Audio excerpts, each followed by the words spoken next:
ever wondered why we're still doing intake sessions? First of all, what are they for? Second of all, why are we doing them? Third, do we really need to know everything about a client at the first session?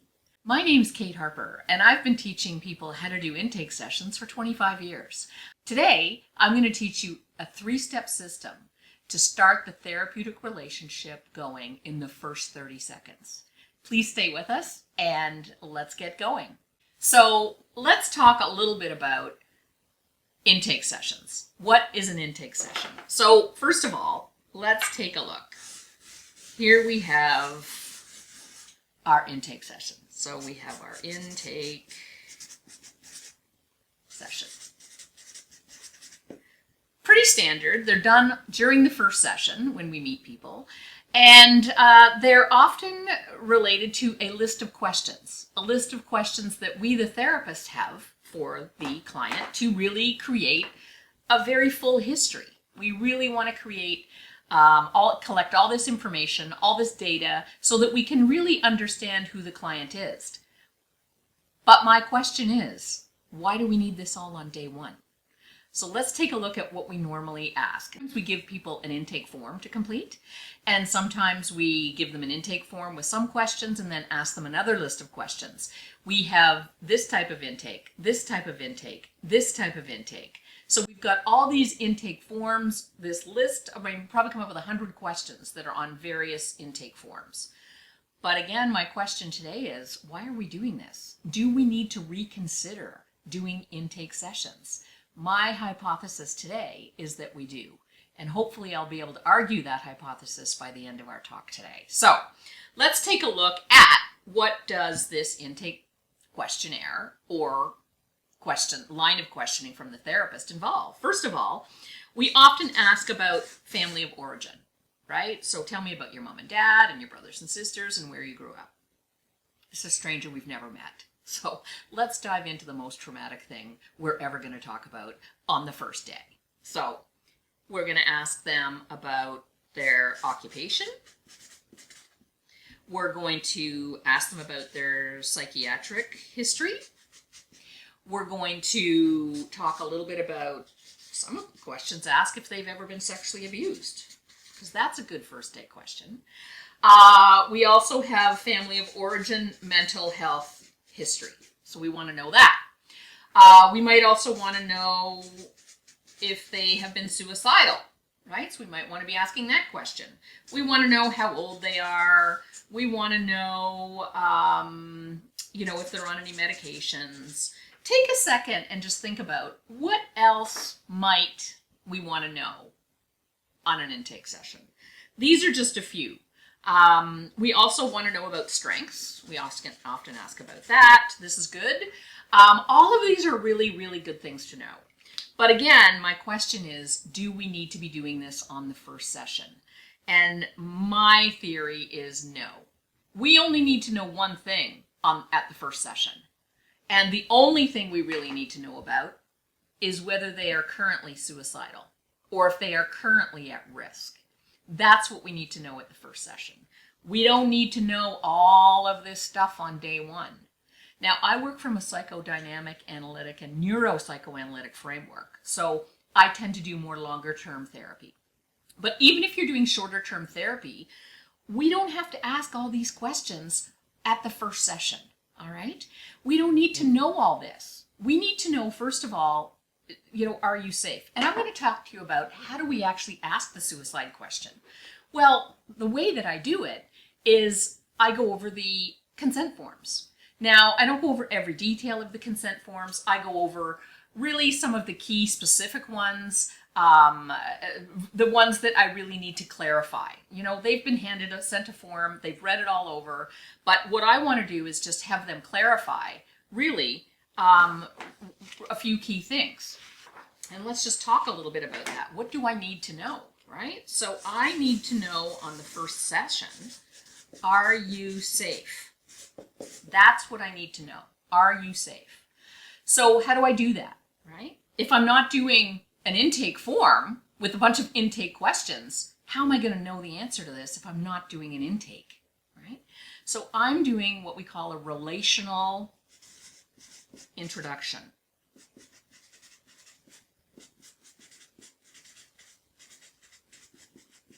Right? So a relational introduction.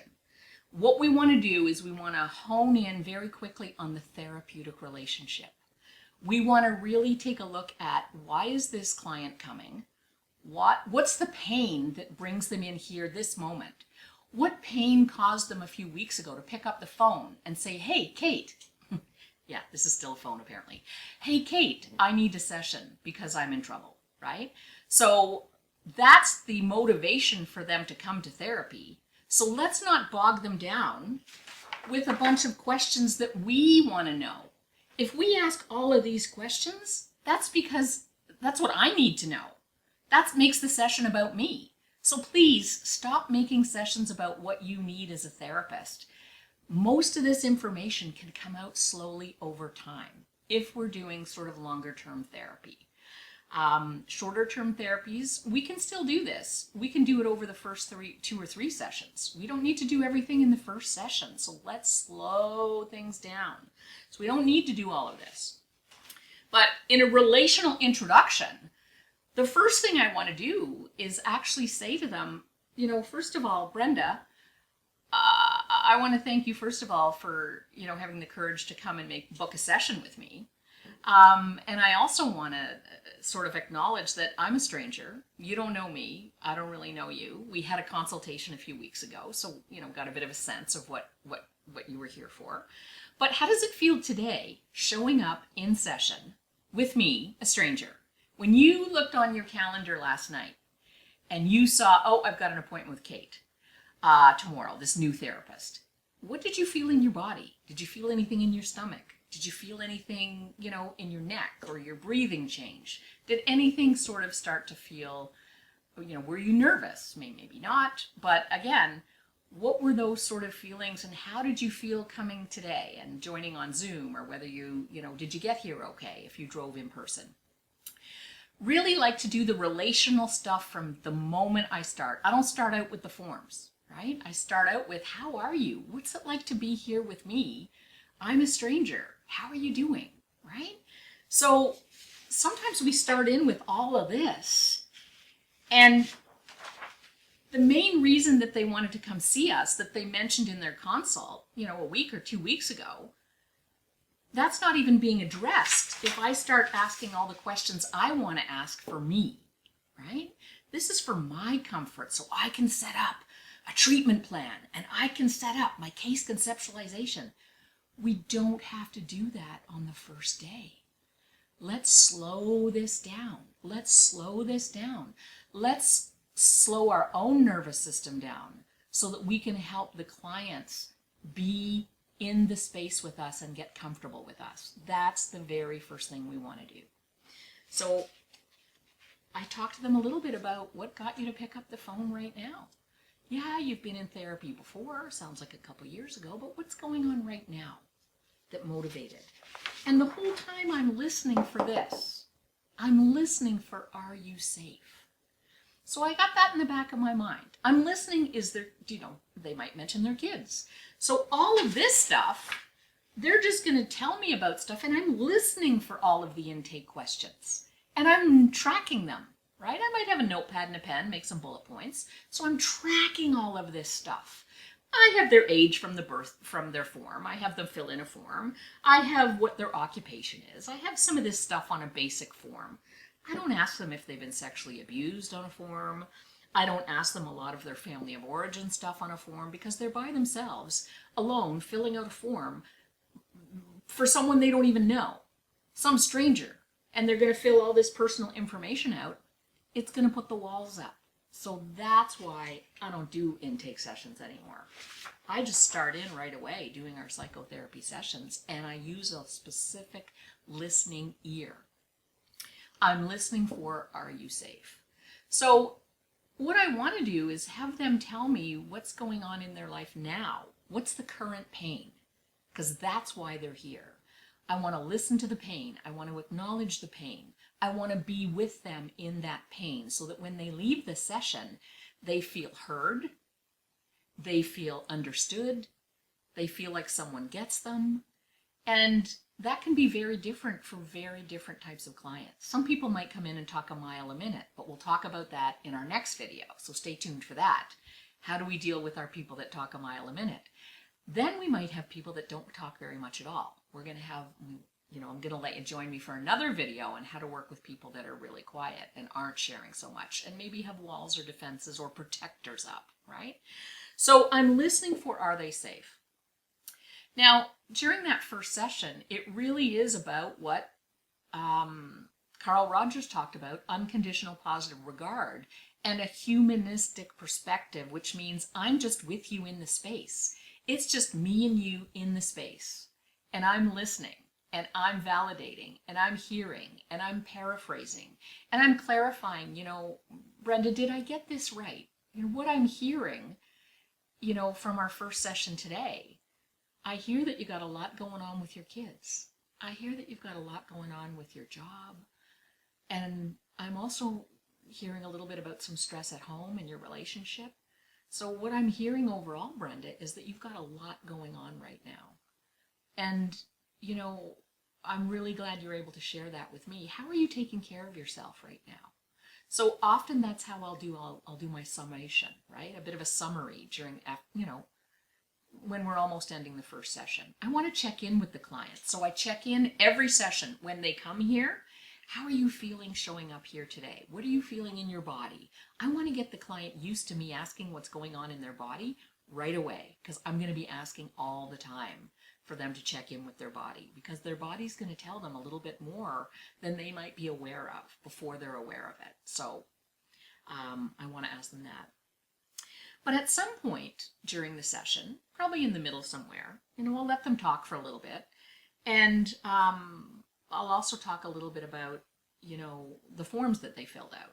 So at some point during the first session, and I might start out with an agenda and say, hey, Brenda, how are you doing? How did you get here? What is it like to be here with me?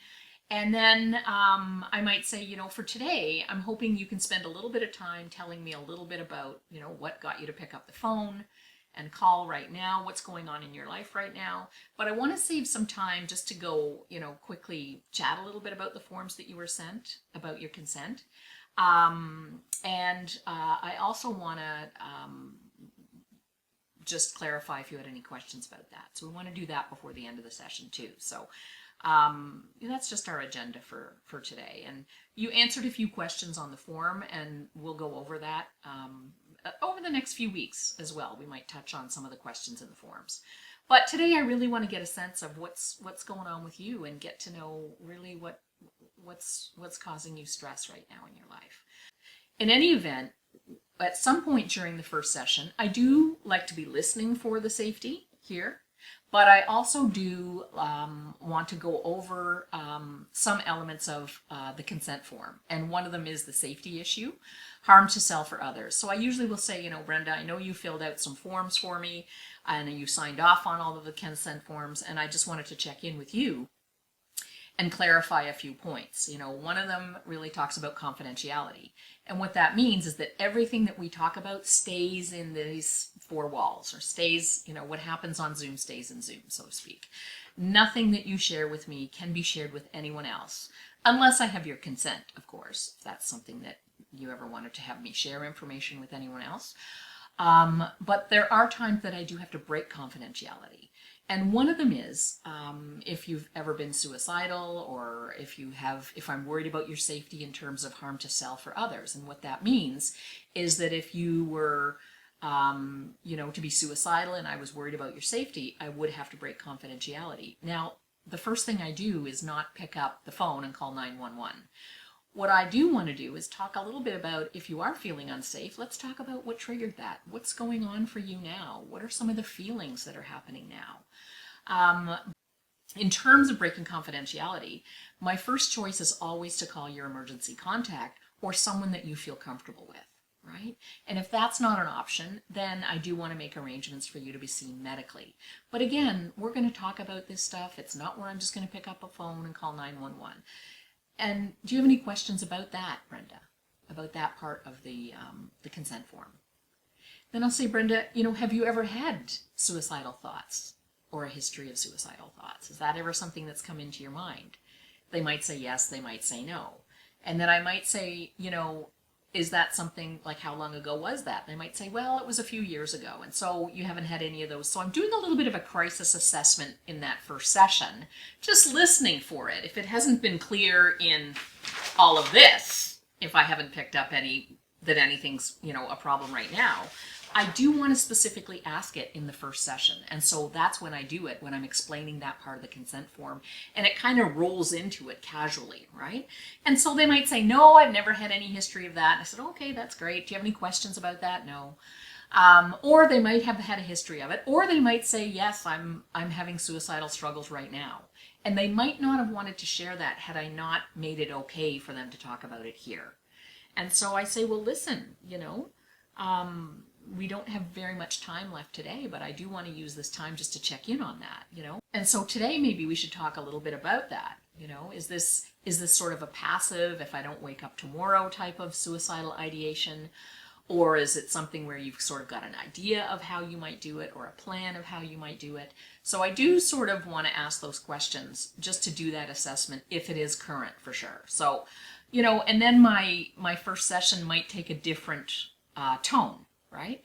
If we don't have safety issues, we can wait for this to come out bit by bit by bit. But, in terms of sort of this relational introduction, that just starts our therapy session off. When there's no current suicidal or worries or family and children services worries, when there's none of that going on, it can take the first 2, 3, 4, 5 sessions just to get a real sense of what's the current problem.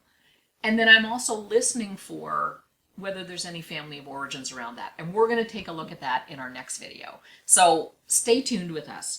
But I hope that this has been somewhat helpful for you in terms of looking at this relational introduction, right? So we really want to have this idea that I want to be able to create a relationship in the first 30 seconds with the client by talking, first of all, about current suffering, right? What's the current pain that brings them in now? And I'm listening for, are they safe, right?